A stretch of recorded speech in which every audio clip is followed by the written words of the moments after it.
Quem não trouxe a sua Bíblia ainda, o seu exemplar, você pode acompanhar no telão, certo? E o texto diz assim: Então veio a ele a palavra do Senhor, dizendo: Levanta-te e vai a Sarepta, que é de Sidom, e habita ali. Eis que eu ordenei ali uma viúva, uma mulher viúva, que te sustente. Então ele se levantou e foi a Sarepta, e chegando à porta da cidade, eis que estava ali uma mulher viúva apanhando lenha. E ele a chamou e disse-lhe: Traze-me, peço-te, num vaso um pouco de água e beba. E indo ela a trazê-la, ele a chamou e lhe disse: Traz-me agora também um bocado de pão na tua mão. Porém ela disse: Vive o Senhor teu Deus, que nem um bolo tenho, senão somente um punhado de farinha numa panela e um pouco de azeite numa botija. E vês aqui, apanhei 2 gravetos e vou prepará-lo para mim e para o meu filho, para que o comamos e morramos. E Elias lhe disse: Não temas, vai, faz conforme a tua palavra. Porém, faze dele primeiro para mim um bolo pequeno e traze-me aqui. Depois fará para ti e para o teu filho. Porque assim diz o Senhor Deus de Israel: a farinha da panela não se acabará, e o azeite da botija não faltará, até o dia em que o Senhor dê chuva sobre a terra. E ela foi e fez conforme a palavra de Elias. E assim comeu ela e ele e a sua casa muitos dias. Da panela a farinha não se acabou, e da botija o azeite não faltou, conforme a palavra do Senhor que ele falara pelo ministério de Elias. Podeis sentar-se. O tema dessa mensagem é: traze-o primeiro para mim, ou faze-o. Faz primeiro para mim. Em um contexto bem difícil, nós vamos fazer uma pequena retrospectiva nessa introdução desse texto, em que o rei Acabe, neste período, era o rei de Israel, era o reino do norte, e Asa reinava no reino do sul, que era Judá. Então, a palavra de Deus fala que Acabe, ele, além de ser um homem de coração obstinado, que não temia a Deus, ele casa-se com uma mulher chamada Jezabel, que era terrível, ao ponto de incentivá-lo ainda a piores coisas. Ele serviu a Baal. Acabe, o rei de Israel, o reino do norte, ele serviu a Baal e o adorou. Um Deus que não era Deus, era feito por mãos humanas. E ele levantou um altar para Baal. Isso o rei Acabe. Edificou uma casa para Baal em Samaria, que era a capital de Israel. Ao ponto da Bíblia declarar que Acabe, ele fez o que era mal aos olhos do Senhor. E vendo todos os outros líderes que houve antes e depois, Acabe, ele foi um dos mais perversos, foi um dos mais desobedientes. ele fazia tudo para provocar a ira do Senhor. Ele desprezava o Senhor. Ele irritava o Deus de Israel mais do que todos os reis que foram antes dele. Então, amados, dentro desse cenário de idolatria, de apostasia, em que toda aquela nação estava desviada e afastada e seguia os seus líderes, vai surgir. Sempre o Senhor, Ele realiza coisas impressionantes. Vai aqui agora levantar-se, vai aparecer Elias, o profeta, em que o texto diz apenas que Elias, o tisbita, ou seja, era de uma região, de uma cidade em que lhe originava ser um tisbita, como um cearense, como um caucaense, um brasileiro, algo assim. Então, nós podemos observar que a história não traz uma biografia, não traz um relato a respeito da vida dele, mais profundo. Ele era um dos moradores de Gileade, mas ele falou para Acabe. E por ele ser um dos profetas mais enérgicos, corajosos, e que não temia confrontar, denunciar o pecado e mostrar aquilo que estava errado, isto trouxe uma reação de uma grande perseguição contra a vida dele. E a palavra dele foi para Acabe: vive o Senhor, Deus de Israel. E ele lhe dizia: perante cuja face estou, que nestes anos nem orvalho, nem chuva haverá, segundo a minha palavra. Outros textos que nós vamos ler vão declarar que foram 3 anos e meio de escassez. Não havia chuva. Aí vocês imaginem aqui o cenário como é que estava. Por não haver chuva, não havia víveres, não havia alimento. Estava uma crise econômica instaurada em seu ápice. Mas aqui, queridos, o Deus Todo-Poderoso, Ele levanta o seu profeta, Ele sustenta o profeta, Ele vai prover algumas figuras nesse contexto que são improváveis e que não poderia se esperar na lógica humana que esses pudessem entrar na história como protagonistas para serem aqueles que seriam usados para prover o que o profeta necessitaria. Aqui nós vamos ver que Elias, ele é sustentado por corvos. Agora, queridos, no capítulo 17, o versículo 1,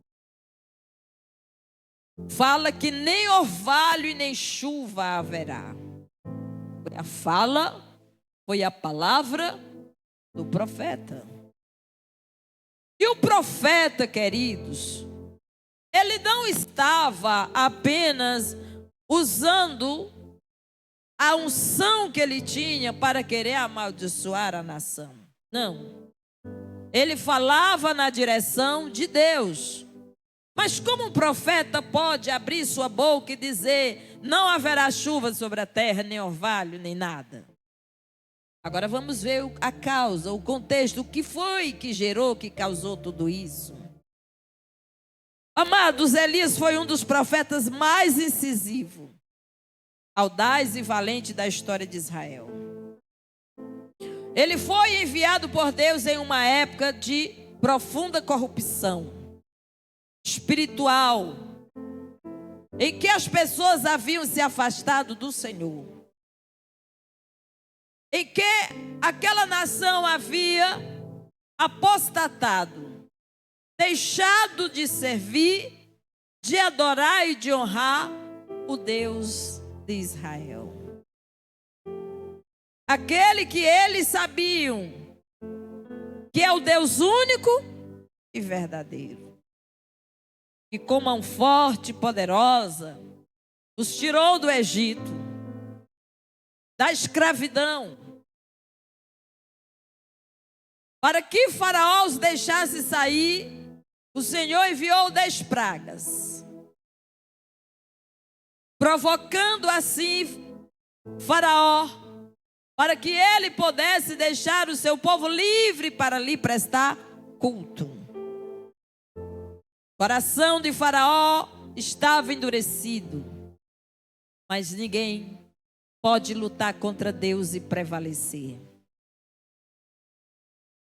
A história nos conta o resumo que, apressadamente, naquela noite lá em Israel, o Êxodo, quando o anjo da morte visitou a nação, e a casa onde não havia o sangue do cordeiro espargido nos umbrais da porta, o anjo entrou e ali matou o primogênito daquela família. Naquela noite todos estavam preparados e saíram. E caminharam e chegaram agora frente ao mar. Estavam cercados. Faraó muda de ideia e vai ao encontro do povo para trazê-los de volta. Dos lados montanhas e à frente o mar. Mas o Deus de Israel, no ministério e na direção de Moisés, usando o homem Moisés, o mar se abriu e o povo passou a pé enxuto. Caminharam pelo deserto. Deus proveu no deserto aquilo que eles necessitavam. Durante o dia havia uma nuvem que os cobria e os protegia do sol causticante do deserto. E à noite uma coluna de fogo que os aquecia, que clareava e que espantava as feras do deserto. O Senhor todos os dias mandava o maná, que os alimentava. O Senhor fez brotar a água da rocha. O Senhor fez com que as águas de Maribá se tornassem águas doces. O Senhor fez chover cordonizes para que o povo comesse carne. O Senhor lhe proveu para que as vestimentas e as sandálias não envelhecessem durante este período. Deus estava no comando. E o Senhor introduziu as gerações na terra que mana leite e mel. E todos sabiam disso. Todos sabiam desses fatos históricos reais, porque foram vivenciados, foram visualizados a olho nu pelos seus pais que tombaram no deserto. Mas agora o Senhor, Ele é fiel para cumprir a sua palavra, a sua promessa. O povo entra na cidade de Canaã, a cidade que mana leite e mel, a terra das palmeiras, das tâmaras, eram doces como mel. A terra que tinha muito leite, em que o gado dava muito leite, havia muita fartura, havia casas, havia tudo para aquele povo. Mas ao longo do tempo, eles foram se afastando de Deus. Eles foram deixando o Deus Todo-Poderoso e foram se aliando e adorando outros deuses, pegando os costumes de outros povos, se relacionando com outros povos e com outros costumes, e foram se afastando do Deus vivo e poderoso. Ao ponto, querido, de chegar ao ápice da idolatria, da desobediência, da ingratidão, de não reconhecer que toda bênção e toda provisão vem do único Deus verdadeiro. Eles chegaram ao ponto nessa época, queridos, de estarem tão entregues à idolatria, que eles elegeram Baal como padroeiro da nação. Então, imagine só e compare aqui com o nosso contexto do Brasil, do Ceará. Quando chovia, Deus mandava chuva. Quem manda chuva na terra é o Senhor. O Senhor Jesus Cristo diz que o nosso Deus, Ele é tão bom, que Ele manda chuva para justos e injustos. E manda sol para os bons e os ruins. Ele provê. É Ele que faz todas essas maravilhas, porque é Ele que mantém a vida na terra. Mas sabe quando o povo prosperava, tinha uma colheita maravilhosa e frutificava e estava enriquecendo, estava tudo bem? Eles atribuíam todas essas bênçãos a Baal. Era Baal que fazia isso. Era o que eles diziam. Ai, vai tudo bem, há muita fertilidade, a nação está crescendo, estamos prosperando. Ao invés deles dizerem graças ao Deus único e verdadeiro, ele dizia, é Baal que está nos abençoando. Aí o Senhor resolveu agora passar 3 anos e meio sem chuva. Agora vamos ver se Baal vai mandar chuva. Agora vamos ver se Baal tem poder para fazer frutificar. Se ele vai prosperar, se ele vai mandar o alimento, a chuva. Amados, acabou tudo. Eles podiam, amados, fazer o que fizessem. Levar sacrifício, eles podiam ir para o templo de Baal, eles podiam adorar, eles podiam se cortar, eles podiam fazer todos os rituais, mas não choveu, porque o profeta tinha dito, não vai chover, nem orvalho e nem chuva, para que eles vejam que Baal não é Deus, que Baal não tem poder para fazer nada. Quem faz tudo por nós é o Deus único e verdadeiro. Aleluia! Ele sim é o único Senhor. Ele é o único Senhor. Deuteronômio capítulo 11, 13 e 14. Então, amados, e será que se diligentemente obedecerdes a meus mandamentos que hoje te ordeno, é Deus falando, de amar o Senhor, teu Deus, e de o servir de todo o teu coração e de toda a tua alma. Então, darei a chuva da vossa terra a seu tempo,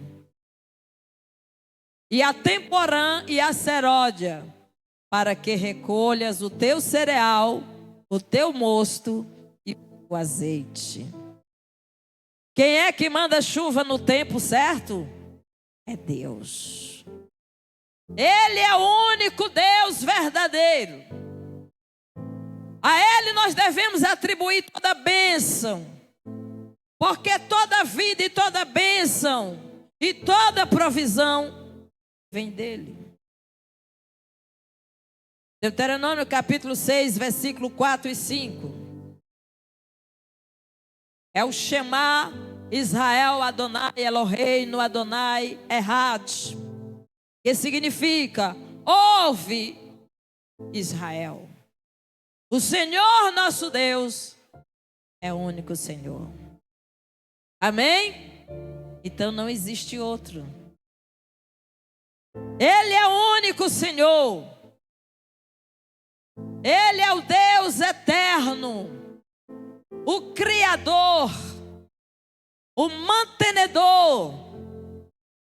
Ele tem o poder e o controle sobre tudo. Sobre tudo.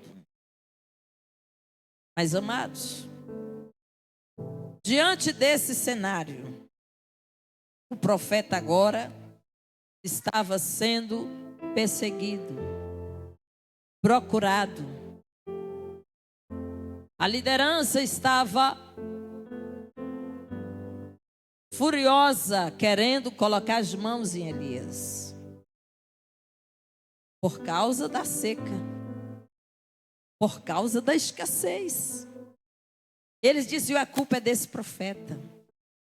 Nós precisamos pegar este profeta e matá-lo, porque a culpa de todo esse cenário é dele. Então o Senhor Deus, ele vai falar com ele. Só para deixar aqui Tiago 5,17 para os irmãos verem, que é lá em Tiago 17 dá base a esse texto, que diz: Elias era homem sujeito às mesmas paixões que nós, e orando pediu que não chovesse, e por 3 anos e 6 meses não choveu sobre a terra. Só para dar base ao que nós estamos falando. O Senhor, ele vai falar com Elias, capítulo 17, versículo 3, ele vai dizer: retira-te daqui. Retira-te daqui e vai para o oriente, e esconde-te junto ao ribeiro de Quirete, Querite, que está diante do Jordão. Então o Senhor mandou que ele saísse de cena, que ele fosse para outro local, por causa da perseguição. Deus aqui estava direcionando e protegendo o profeta. E disse: tu vais sair daqui, desse cenário, porque eles estavam furiosos, culpando ele pela situação da seca, da escassez, da fome, da destruição que estava grande, com 3 anos e 6 meses de seca. Então o Senhor vai dizer para Elias que ele saísse de lá. Em meio a um cenário que ele estava inserido de corrupção sexual, moral e espiritual. Mas no meio de um cenário desse, amado, de tanto pecado, de tanta idolatria, de tanta imoralidade, de tanta perversão, Deus levanta o homem santo. O homem que orava, o homem que se consagrava, um homem que tinha intimidade com Deus, um homem que tinha vida com Deus, um homem que falava com Deus. E o Senhor diz agora, ele tira ele desse cenário e leva ele para outro cenário. Do meio desse cenário de pecado, de imoralidade, Deus separou este homem, cheio de fé e de coragem. Porque Elias, ele viveu inconformado com o cenário, com a situação em que aquela nação estava vivendo. E a palavra de Deus, ela nos diz diretamente: não vos conformeis com esse mundo. Mas nós devemos nos renovar a cada dia. Nós não podemos viver conformado. É se colocar na forma, é se colocar no mesmo modelo. Há muito questionamento quando a gente olha para um cristão e não vê muita diferença. Porque a Bíblia diz: e outra vez vereis a diferença entre o que serve a Deus e o que não serve.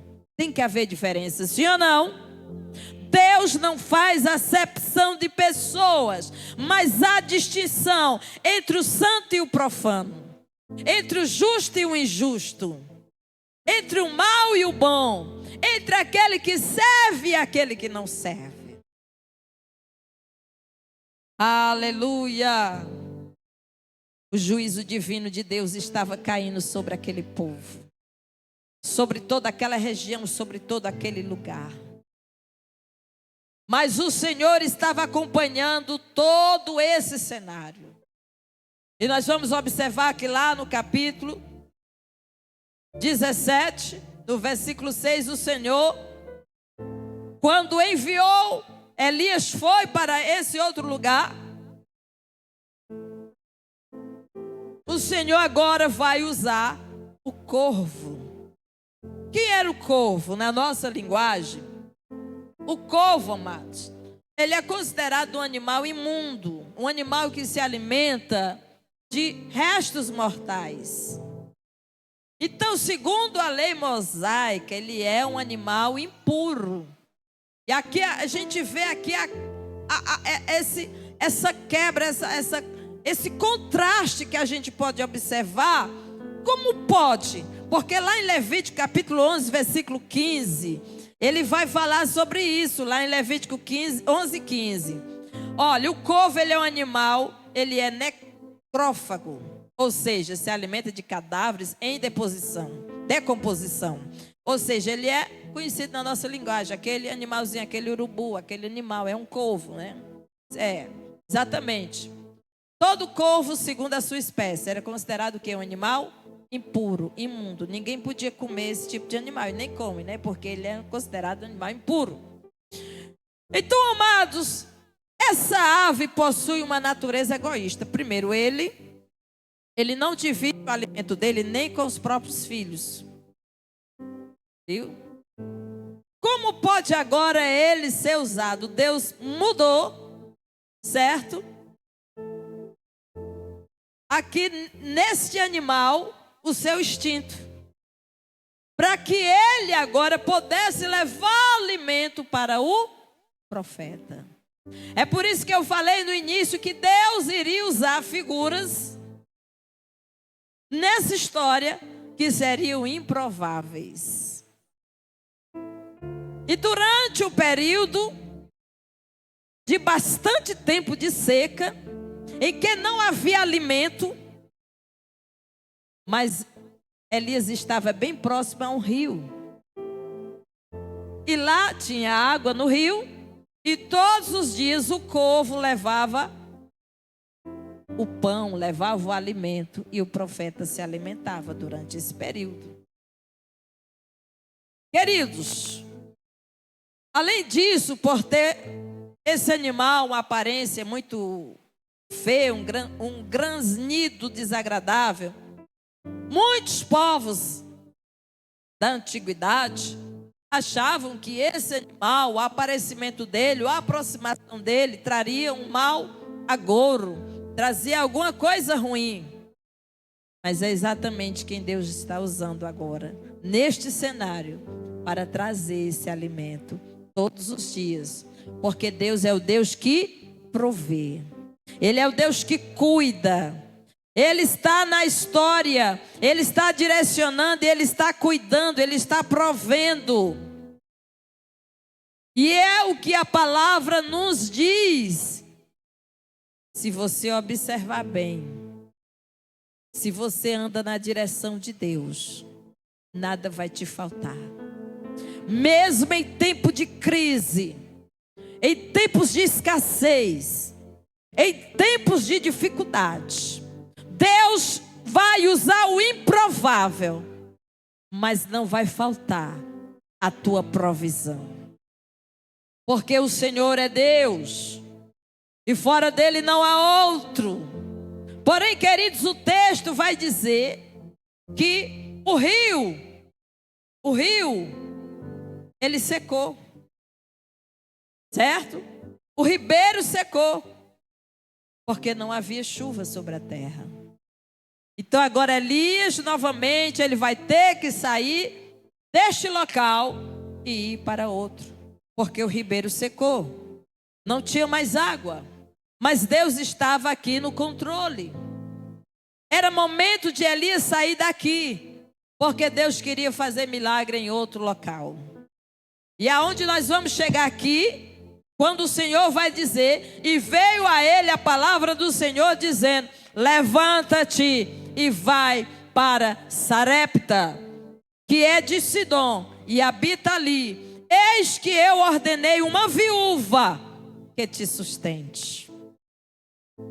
Outra pessoa, outro ser improvável. Como a viúva poderia sustentar um homem, um profeta, se ela não tinha nem para ela? Em tempo de escassez. E é exatamente nesse cenário que Elias, o profeta, vai chegar a Sarepta. Essa cidade, queridos, ela ficava entre Tiro e Sidom. E ali ele vai encontrar uma mulher. Ali ele vai encontrar uma mulher. Ele estava faminto e esta viúva era necessitada. E ela precisava de um milagre. O momento exato que ele chegou foi exatamente no dia em que ela ia fazer a última refeição. Então, amados, não é que Deus chegue depois, como dizem, que ele tarda e não falha. Ele vai chegar na hora certa, no dia certo e na hora certa. Ele vai chegar com a provisão. E foi exatamente ali aonde Elias se direcionou para encontrar-se com a mulher. A mulher que Deus falou com ele ainda lá no ribeiro. Eis que eu levantei já uma mulher e providenciei para que ela cuide de ti, para que ela te alimente. O Senhor estava fazendo milagres de todos os lados. Milagre na vida do profeta, milagre na vida daquela mulher. Estava chegando a provisão dela. Porque, queridos, ser viúva naquele tempo já era um sinônimo de pobreza, de desprezo, de isolamento social, no sentido que ninguém valorizava uma mulher que fosse viúva. Ela ficava praticamente desamparada. Porque a mulher ela só era valorizada quando ela tinha o seu esposo. Dentro desta cultura. Então, quando Elias chegou e viu aquela mulher e falou com aquela mulher, ele viu nela uma fé genuína. Uma fé genuína. E é essa fé genuína em que Deus está a procurar. Nós imaginamos o seguinte: quantas mulheres viúvas haviam em Israel? Quantas mulheres viúvas e necessitadas haviam naquela região, mas em um período de escassez? Mas agora o Senhor levou Elias para o Líbano, Tiro e Sidom. Ele levou o profeta para realizar o milagre, para levar a provisão a uma mulher gentia. Uma mulher que não pertencia à nação escolhida. Imagine aqui, amados, uma nação privilegiada poderia ter sido alvo daquele milagre, mas Deus vai procurar alguém que nem pertencia àquele povo. Era uma mulher gentia, vamos dizer uma mulher pagã, era alguém que pertencia a uma nação idólatra, alguém que era desprezado por aquela nação de Israel. Mas Deus, Ele não está, amados, interessado a olhar a religião, a placa da igreja. Deus não está interessado em olhar o nosso status social, qual o cargo que nós ocupamos. Ele procura em nós a fé genuína. Se nós temos a fé genuína, nós seremos alvo dos milagres de Deus. E aqui bem nesse momento eu me lembrei da mulher Ciro-fenícia, a mulher cananeia, que também era dessa mesma região. Aquela mulher, quando Jesus andava com seus discípulos, que há pouco ele havia dito que eles iriam dar mais ênfase à nação de Israel. Quando ele disse: eu fui enviado à nação de Israel, eu vim para o povo de Israel. E de repente ele está andando com seus discípulos e a mulher começa a gritar e a dizer: Jesus, filho de Davi, Senhor, tem misericórdia de mim, porque minha filha está em casa terrivelmente endemoniada. Senhor, me socorre, tem misericórdia de mim.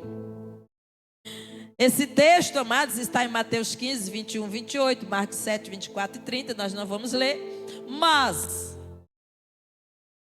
naquele momento, o clamor daquela mãe chamou a atenção do Senhor e parou o Senhor. Jesus parou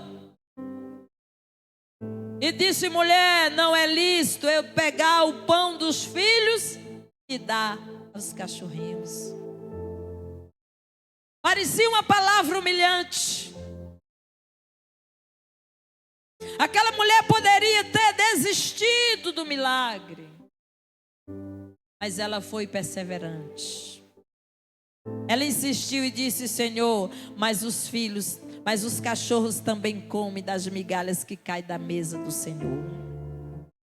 Ela quis dizer: Senhor, o que sobrar para mim, o que cair para mim pode ser uma migalha, mas vai me servir e o milagre vai acontecer.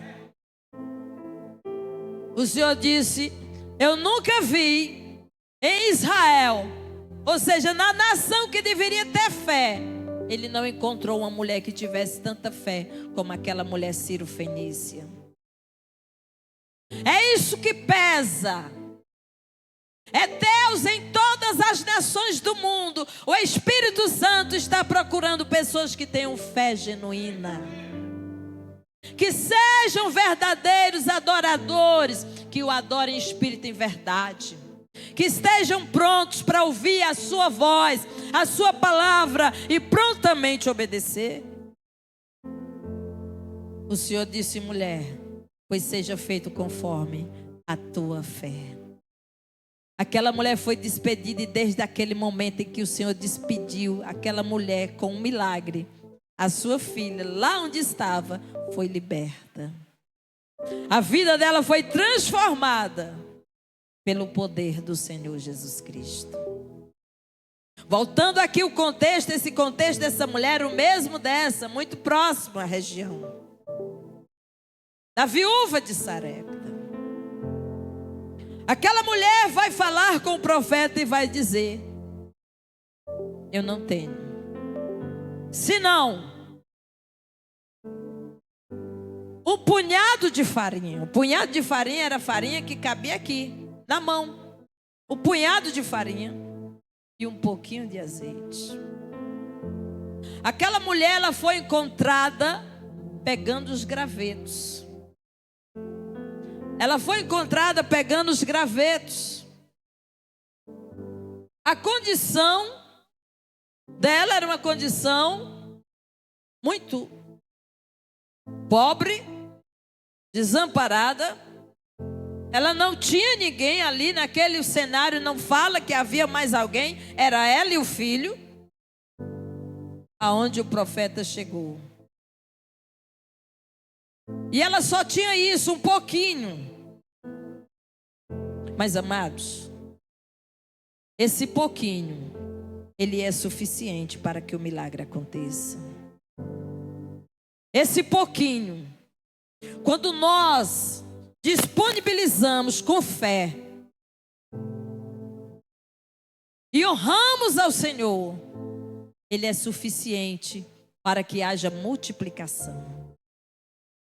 Porque o nosso Deus, amados, ele só vai pegar uma amostra da tua fé e ele vai materializar um milagre. Foi isso que aconteceu. Ela estava apanhando gravetos.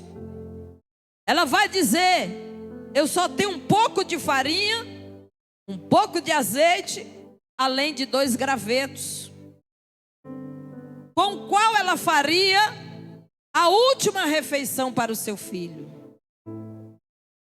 Apanhando gravetos. Apanhar os gravetos, queridos, traria também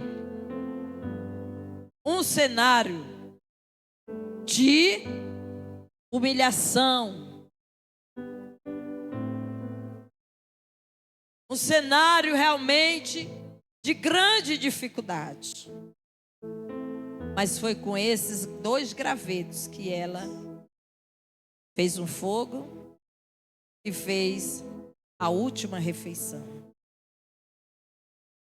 Mas o interessante é que o profeta vai dizer: faze-o primeiro para mim. Faz primeiro para mim. Mas como?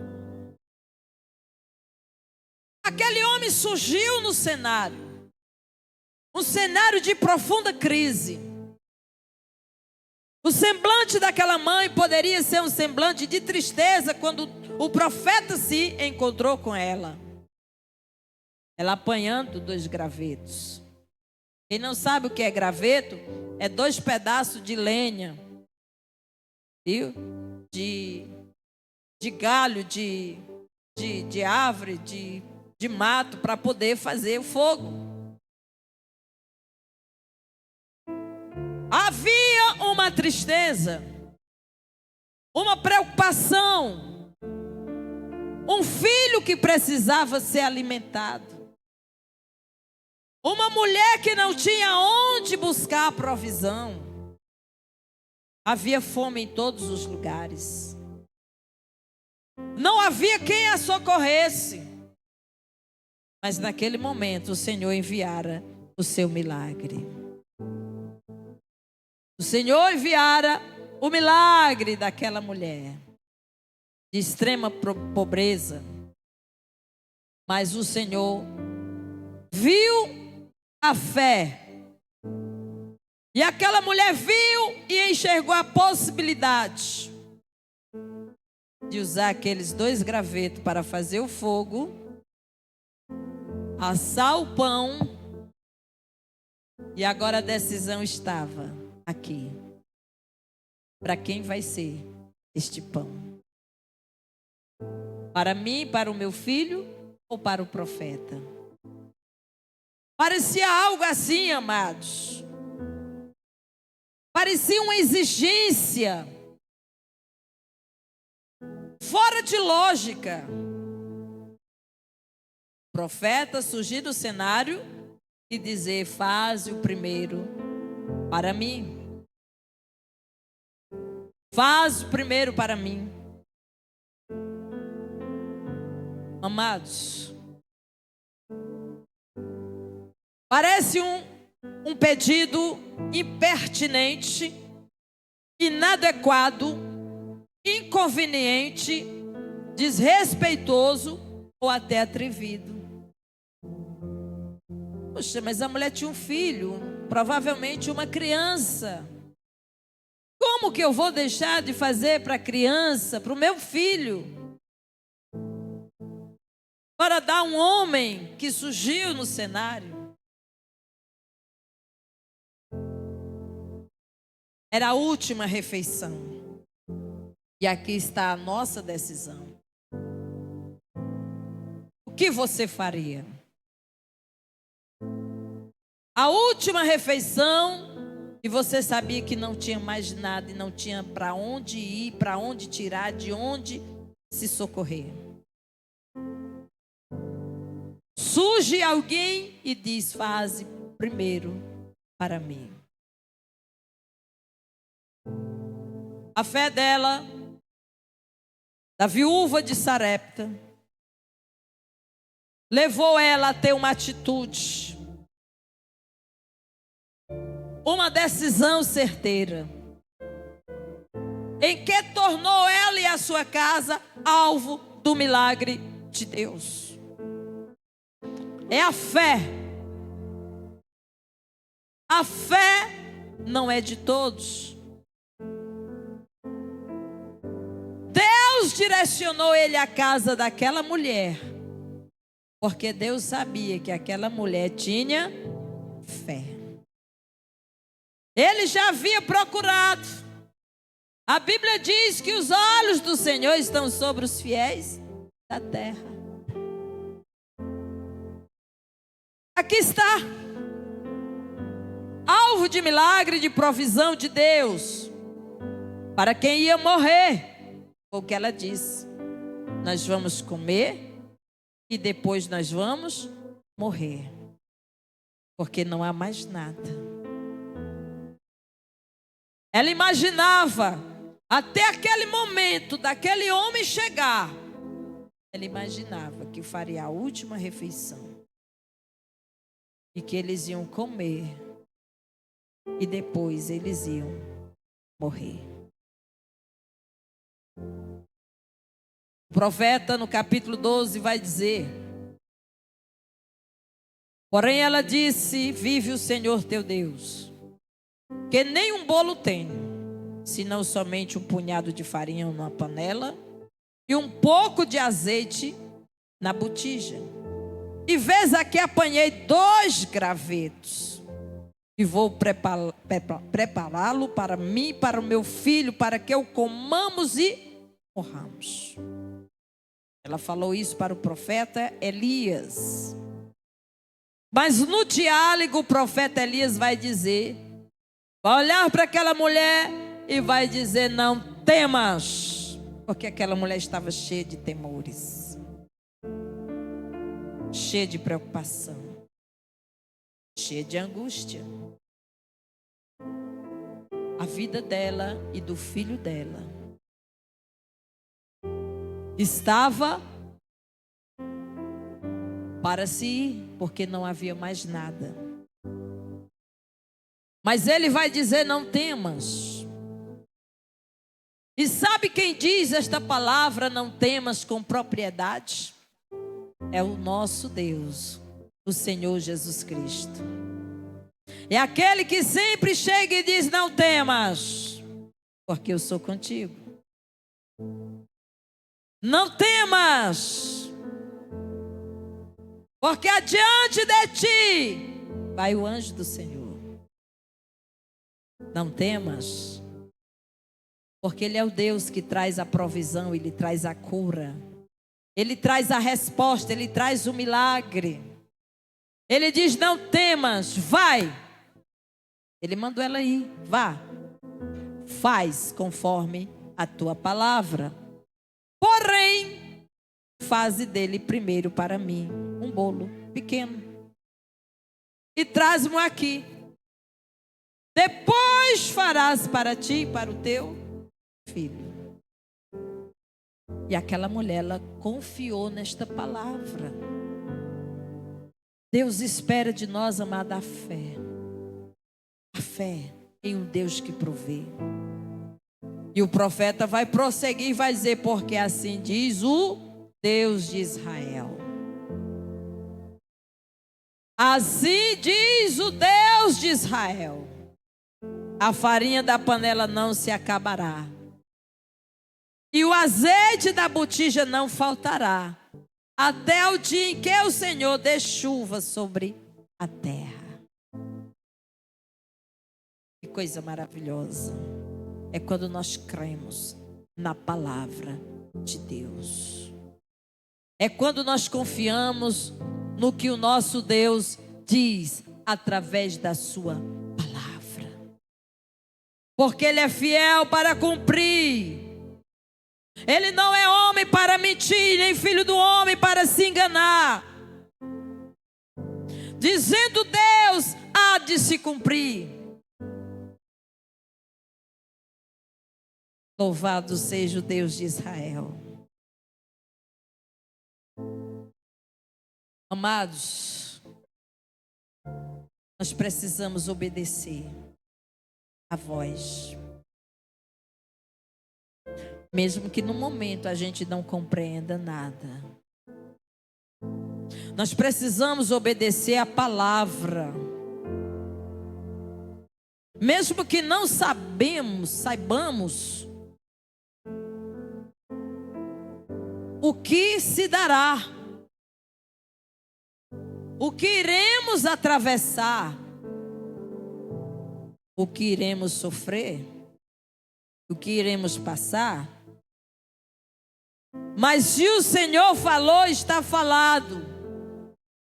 Pode acontecer o que acontecer, Ele vai preservar a tua vida nesse deserto, nesta crise, nesta sequidão, nessa dificuldade. Você não vai morrer. Não temas. Aleluia. Amados, no mundo e na história, de geração em geração, não existiu e nem existe e nem nunca existirá alguém que confiou em Deus e ficou sem a provisão. Aleluia! Honre ao Senhor, colocando Ele em primeiro lugar. Porque todos esses que colocam Deus em primeiro lugar, eles são honrados por Deus. Faze o primeiro para mim. É uma decisão difícil. Se coloca no lugar, no cenário. Faz o primeiro para mim, e ela fez. Ela fez conforme a palavra do profeta. E durante todo aquele período, até que choveu e veio os víveres, veio alimento e teve fartura na terra, não faltou azeite, não faltou farinha. Aleluia! Ela não morreu. O filho não morreu. E o profeta foi sustentado. Todos, amados, que confiaram em Deus, entregando a Ele o primeiro, entregando a Ele a honra, a primícia, a prioridade, não ficou sem a provisão. Foram alvos de milagres. Você quer ser alvo de milagres na tua casa, na tua família, a tua vida? O Senhor repreenda todo pensamento tortuoso em nome de Jesus. O Senhor repreenda todo pensamento tortuoso em nome de Jesus. Amados, eu estou pregando aqui, mas Deus está me revelando pensamentos.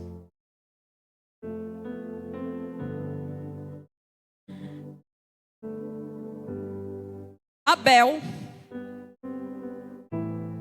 ele soube priorizar o Senhor. E até hoje o seu testemunho fala. Sim ou não? Até hoje a oferta dele, a vida dele, foi um legado para aqueles que querem aprender a honrar ao Senhor.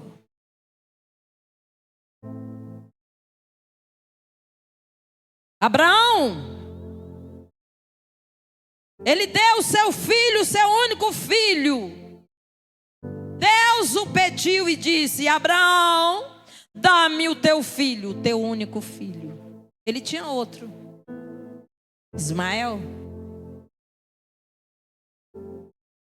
Aquele arranjo lá, mas Deus não considerava. O filho que ele considerava era Isaque. Era o filho da promessa. Era aquele que dele iria sair a multiplicação de uma grande nação. Dá-me o teu filho, o teu único filho. A Bíblia diz que Isaque era formoso. Já era ficando adolescente o rapazinho.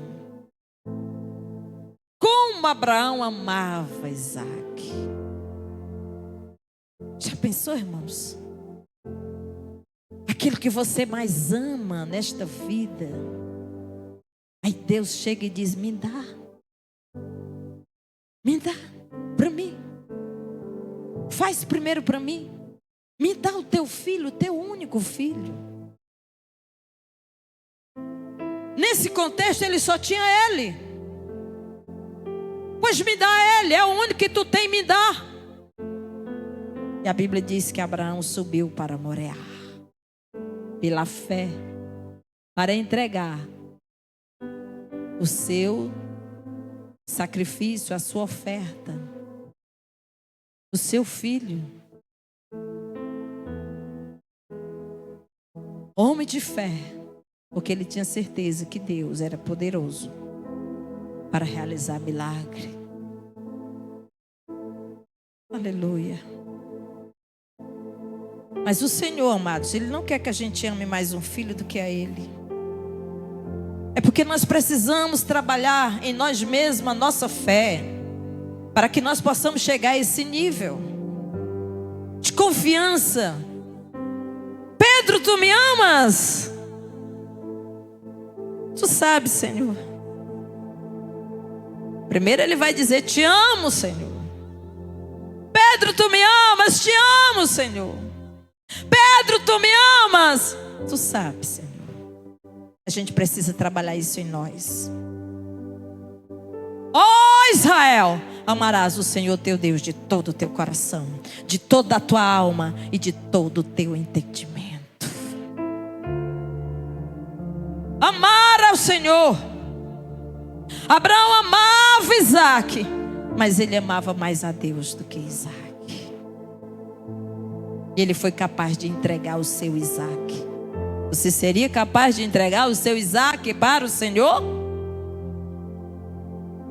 O teu primogênito, o teu único para o Senhor?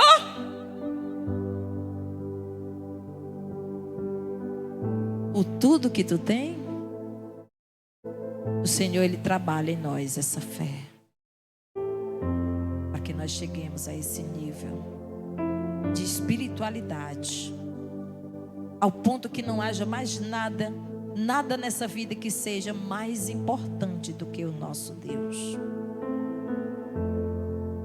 Gênesis 22, do 1 ao 18 está registrado. E o Senhor, Ele honrou a fé de Abraão. Ele proveu lá no monte um cordeiro para si. E Abraão desceu com seu Isaque, porque bradou a voz do anjo e disse: agora eu sei que tu temes a Deus, que tu amas ao Senhor acima de tudo. O que dizer do rei Salomão, que ensinou o povo a honrar ao Senhor com as suas primícias, em Provérbios 3, 9 ao 10. Honra ao Senhor com as tuas primícias, com os teus bens, com a tua renda. É honrar. É o primeiro. É dele. Entregue a Ele. É do Senhor. Ana, esposa de Elcana, ela não tinha nada. Chorava, era amargurada, era insultada pela sua rival, mas o Senhor honrou a Ana e lhe deu um filho, Samuel. Antes desse filho acontecer, ela disse: Senhor, eu vou te dar ele. Ele é a primícia. Já pensou, irmão? Você não tem nenhum filho. Você chora, ora, pede a Deus um filho. Aí no dia que esse filho chega, ele é do Senhor. Mas ela fez esse voto de entregar a primícia, o primeiro, para Deus. Quando o menino desmamou, que já estava assim grandinho, ela levou para o templo, lá onde estava Eli, o sacerdote, e entregou Samuel lá. E sabe o que aconteceu depois dele? Deus deu a ela mais 3 filhos homens e 2 mulheres, 6 filhos ao todo. E Samuel foi sacerdote, profeta e juiz. Foi um dos homens mais importantes daquela época, que Deus usava poderosamente para o seu povo, porque ela reconheceu que o primeiro pertence ao Senhor. E assim foi a viúva de Sarepta, encerrando esta mensagem. Fez primeiro para ele, para Deus. Ela confiou. E a farinha e o azeite não faltou. E houve provisão. E houve vida. E houve alegria. Houve abundância. Fiquemos de pé. Assim será.